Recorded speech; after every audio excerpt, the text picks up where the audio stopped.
Hello friend, good morning. তো তোমরা কেমন আছো? আশা করি খুব ভালো আছো। আমরাও খুব ভালো আছি। বিপাশা ব্লগ চ্যানেলে তোমাদের স্বাগতম, অনেক ভালোবাসা।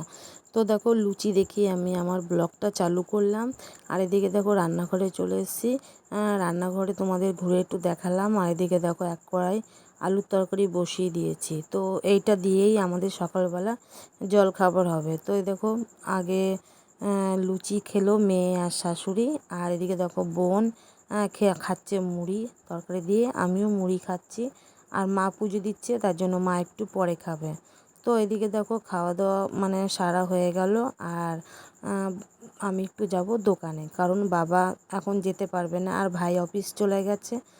তার জন্য আমি বাড়িতে আছি। তো আমি মুদিখানা দোকান আনতে বেরিয়ে পড়েছি। আর এদিকে দেখো জল মানে রাস্তাঘাটের এই দশা, পুরো মানে কাদা কাদা অবস্থা। এই অবস্থায় আমি দোকানে গেলাম। তো আমার একটু অসুবিধাই হয়েছে যেতে, কারণ হচ্ছে এরমভাবে অনেক বছর হাঁটারও তো অভ্যাসটা নেই বলে কষ্ট হয়েছে। তো আর কি করব, দোকানে চলে আসলাম। তো দেখো হাত আর ব্যাগ ভর্তি করে মানে মুদিখানা দোকান নিয়ে আমি বাড়ি যাচ্ছি। তো বাড়ি গেলাম। বাড়ি যাওয়ার পর শাশুড়িকে আর মেয়েকে নিয়ে আমি একটু এ পাড়ায় ঘুরতে আসলাম।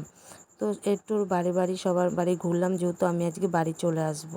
আর এদিকে দেখো বাবাকে একটু হাত মুখ মুছিয়ে দেবো, তার জন্য বাবা রেডি হয়ে দাঁড়িয়ে আছে।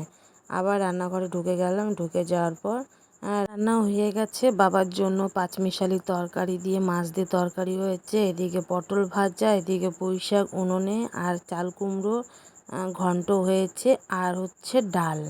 তো এই হয়েছে আমাদের দুপুরবেলার মেনু। তো আমরা খেয়ে দিয়ে তাড়াতাড়ি খেয়ে দিয়ে নিলাম, কারণ হচ্ছে আজকে আমরা ব্যারাকপুরে চলে আসব। তো দুপুরবেলা খাওয়া দাওয়া সারা হয়ে গেল। তো বিকেল হয়ে গেছে 4টে, যেহেতু আমাদের ট্রেন। তো রেডি হয়ে আমরা স্টেশন চলে এসেছি। তো আমি যাব এখন টিকিট কাউন্টারে টিকিট কাটতে। তো ব্যাগপত্রগুলো সব রেখে আমি টিকিট কাটতে গেছি। তো দেখো টিকিট নিয়ে চলেও আসলাম, তাই তোমাদের একটু শেয়ার করলাম। আমার বাপের বাড়ি হচ্ছে দাইহাট। তো আমরা টিকিট কেটেছি দাইহাট থেকে একদম ব্যারাকপুর। তো দেখো ট্রেনও এসে গেছে, আর আমরা মানে ট্রেনে উঠে গেছি। তো প্রথম দিকে একটু ফাঁকা ফাঁকা ছিল বলে একটু খোলামেলা বসতে পেরেছি, কিন্তু পরে প্রচুর ভিড় হয়েছে। তো আমরা দেখো ব্যারাকপুরে নেমে গেলাম, যেহেতু এই ট্রেনটা টিটাগড় দাঁড়াবে না। তো দেখো কোনো রকম টিটাগড়ে এসে আমি ধরে বাড়ি চলে আসলাম। আর দেখো বাড়িতে ঢুকেছি, বুঝতেই তো পারছো বাড়িতে মানে মানুষজন না থাকলে কি হয়। তো দেখো চারিদিকটা পুরো একদম জঙ্গল করে রেখেছে। এগুলো এখন আমি ঠিক করব। এগুলো যদি এখন ঠিক না করি, তাহলে কিন্তু আমরা রাতে আর শুতে পারবো না। আর মেয়েও জানে যে এখন ঘরদোর পোষা করতে হবে, তাই সামান্য কোনো রকমভাবে একটু কোনো রকম পরিষ্কার করে রান্নাবান্না বসিয়ে দিলাম। তো এদিকে দেখো ডাল, ডিম ভাজা, পাঁপড়, আলু সেদ্ধ। রাতে এটাই হচ্ছে আমাদের মেনু। তো দেখো আমি আর মেয়ে খেতে বসে পড়েছি, প্রচুর জোরে খিদে পেয়েছিল। তো এইটুখানি হচ্ছে আমাদের ভিডিও।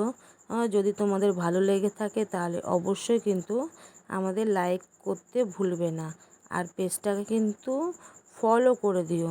তো শুভরাত্রি, তোমরা সবাই ভালো থেকো। টাটা।